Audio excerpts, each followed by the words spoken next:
This is a preview of Ruth Price's Amish romance serial titled Out of Darkness. This episode and the next 3 parts are free on Kindle, Nook, iBooks, Kobo, Page Foundry, and Oyster. Click on the link in the description to download for free.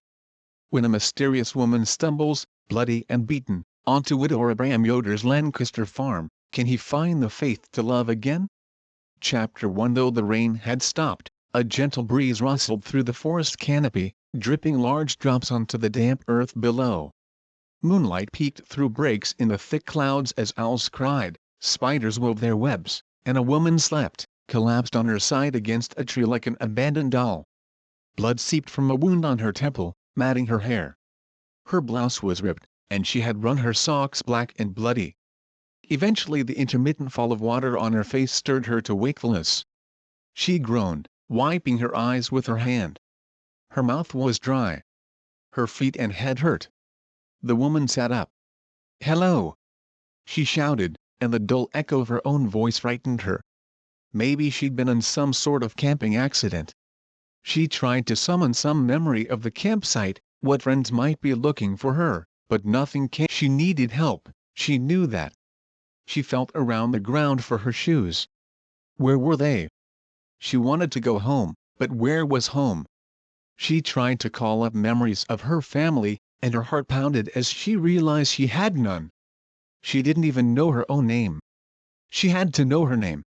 It's a run-down room with the windows boarded shut and the only light a bare bulb on the ceiling. In the corner next to the bathroom sits a damp mattress, atop a dirty sheet. When she is alone, she can hear the rats skittering in the walls. She is not alone now. She stands in front of the mattress, a metal tray clutched in her hands. Though she can't see the man's face through the stocking that masks it, his attention lingers a touch too long. In his waistband, he has a gun. If he comes too close, she can hit him with the tray, but even if she knocks him out, how would she get out of the room? Still, it's her only chance. He drops 6 cans of beans on the floor. "Here's your dinner," the man says, his voice a cruel jest. "Don't eat 'em all at once." Dizziness overcame her. She leaned forward, gripping at the exposed root of one of the surrounding trees, and dry heaved. Was that a memory or a dream? The sky had begun to brighten, false dawn or true, she had no idea. But once the dizziness passed, she knew she had to get moving again. The trees loomed like hulking brutes around her, and the rustling of the leaves whispered that whatever she'd run from was still out there.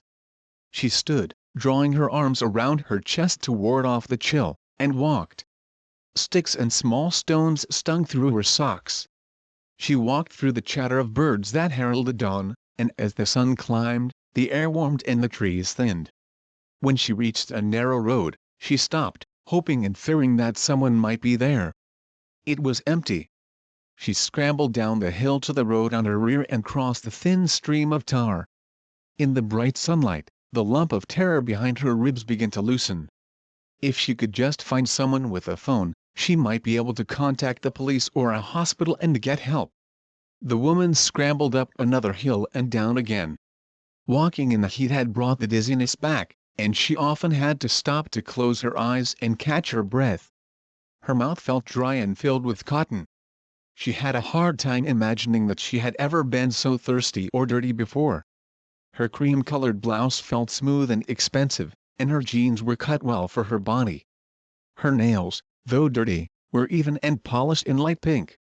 She didn't seem the sort to allow herself to fall into disarray. The forest gave way to fields of green corn. Breezes rustled through the rows, carrying the scent of manure. The whisper of the corn soothed the woman, and for a moment she simply stared, captivated by how the sun kissed the fields in golden light. Beyond the field stood a large, white farmhouse with an enclosed black buggy parked beside it. Odd, the woman thought, the buggy instead of a car. Yet somehow the antiquity of it made her feel safe. She walked towards the farmhouse. As she got closer, she caught sight of a neglected tangle of plants and flowers. A garden. Ripe tomatoes hung from the vines, making the woman's mouth water. She could devour them whole. The thought of their sweet juice on her tongue brought on another wave of dizziness. She closed her eyes and leaned against the side of the farmhouse. A dog began to bark. It was a Labrador retriever, which had been asleep next to the stairs and hidden by the overgrowth of tall grass between the garden and the stairs. "What's that, Johanna?" a man yelled. "We have a guest?" The voice approached her, accompanied by footsteps. "Excuse me, ma'am, are you lost?" His accent was strange, vaguely German, and the woman asked herself how she could recognize this, how she could know the taste of a raw tomato on her tongue but not remember her own name. "Yes," she answered, opening her eyes and turning towards the voice. He was tall, dark-haired, with a full brown beard that touched his collarbone. The beard made him look older, but his skin was smooth and his eyes glinted with a blue that rivaled the bright summer sky. He wore simple clothing, solid pants with suspenders, a white shirt, and a black, brimmed hat that he took off and held at his side as he faced her. He smiled with a stiffness that made her wonder about a deeper sadness, but the smile looked good on him, softening the severe cast of his cheekbones and his forehead. His eyes widened as he looked over her disheveled appearance. "Ma'am," he said, "you're hurt. What happened to you?" "I don't." She didn't know. How could she explain to this strange man that she had no idea what had happened to her or even who she was?